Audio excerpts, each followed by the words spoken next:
So ayan, Samsung A13, Samsung A135F. So Exynos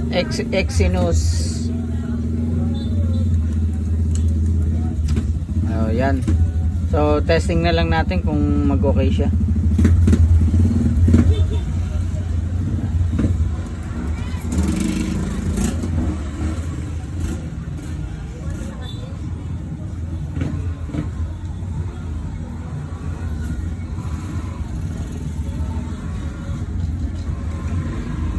No, matagal-tagal yan. So ano ko muna, post ko muna to. So ayan na.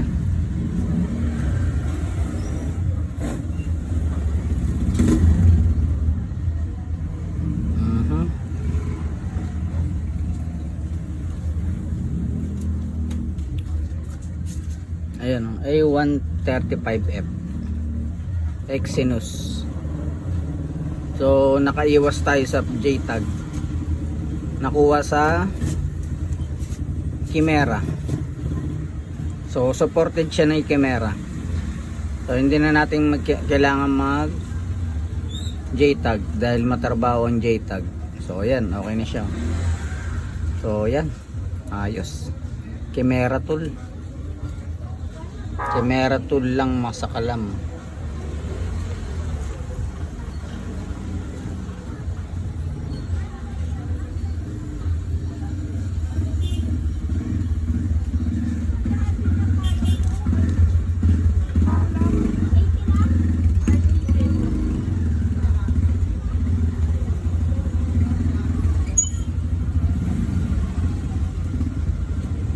So medyo matagal-tagal siya.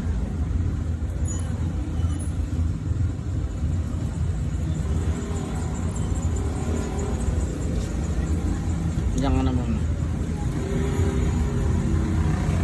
Ayan na.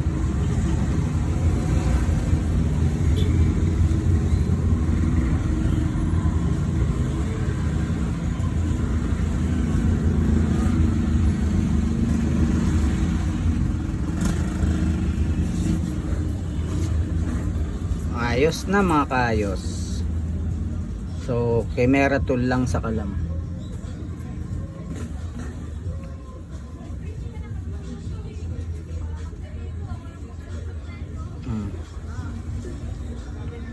Alright. So sa mga dealers, kapwa ako technician, pwede kayo magpatira sa akin ng Chimera.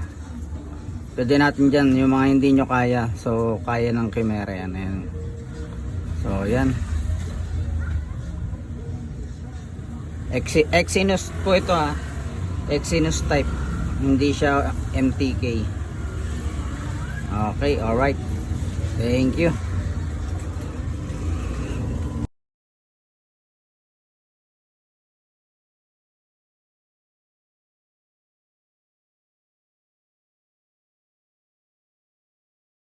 Ito yung charger, Redmi Note 11. Ayaw mag-charge, sabi ni sir, mabagal mag-charge. Walang voltage yo. Ayan oh, amperes. Walang charging. So ayan oh, wala talaga. So pinakita ko sa kanya kung ano yung diferensya ng ng charging. Wala talagang voltage. So mamaya gagawin natin, papakita natin sa kanya.